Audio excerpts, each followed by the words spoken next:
Buddy, and welcome to the weekend for the box office for January 20th through the 22nd. So let's jump right into it. So, coming at number one for the sixth week in a row was Avatar: The Way of Water. I think it comes as no surprise that it was able to do this. And it dropped another 40%. Now, last weekend, I said that it getting to 700 million was certainly possible if it kept on holding like in the low 30s. But now, because it's just losing so much steam, I don't see it happening yet.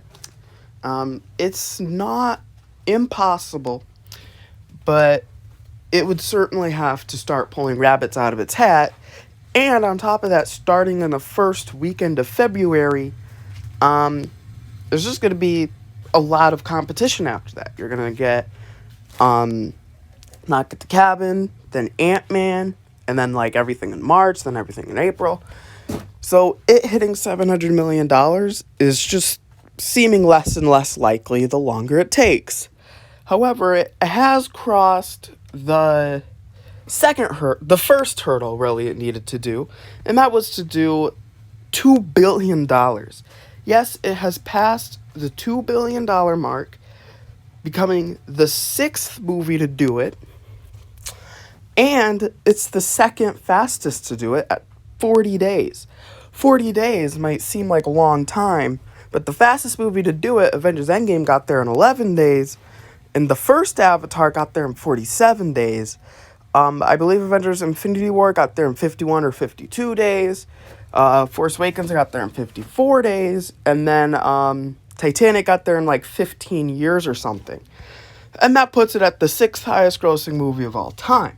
So it's going to get over Avengers Infinity War in Star Wars Episode 7 rather soon. Like it's gonna happen. However, at the slow rate it's going right now, I don't know if it's going to be able to top Titanic. It did make another 56 million for the weekend overseas, so that puts it at like 70 plus for the weekend. So it probably has another 150, maybe 200 left in the tank, so it's going to be a real toss-up if it tops Titanic or not. Then you have Puss in Boots, which that should say 21% drop, not 1%. It dropped 21% this weekend. Sorry about that. But yeah, it is now at $126.5 million. And if you compare the box office for Sing 2 and the box office for Puss in Boots 2, it's catching up. It is catching up. It's basically tied with Sing 2 of where it was at this point in its run. So I think very soon it will eclipse Sing 2. And it will start performing better than Sing 2, maybe even on its way to making around 170 million. I could see another 40 to 50 million for Puss in Boots. Coming in at number 3, that was Megan. It dropped another 46% for 9.8 million. Whether or not it will get to the century mark remains to be seen. It is already at 125 million worldwide.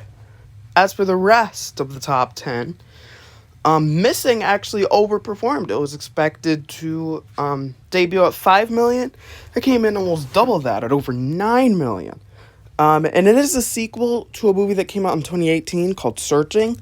And that movie debuted at 6 million. This is debuting at 9 million. Then you have A Man Called Otto, which dropped 30%. Plane dropped 49% in just the second weekend for 20 million. And then you have House Party, which dropped about 7.2 million. And then you have a Crunchyroll movie, which is 1.46 million. Black Panther: Wakanda Forever dropped 43%. And then The Whale dropped 15%. As for this coming weekend, there's absolutely nothing to see. There is nothing coming out this weekend, but on the first weekend of February, you're going to get Knock at the Cabin. That's it for this weekend, and we'll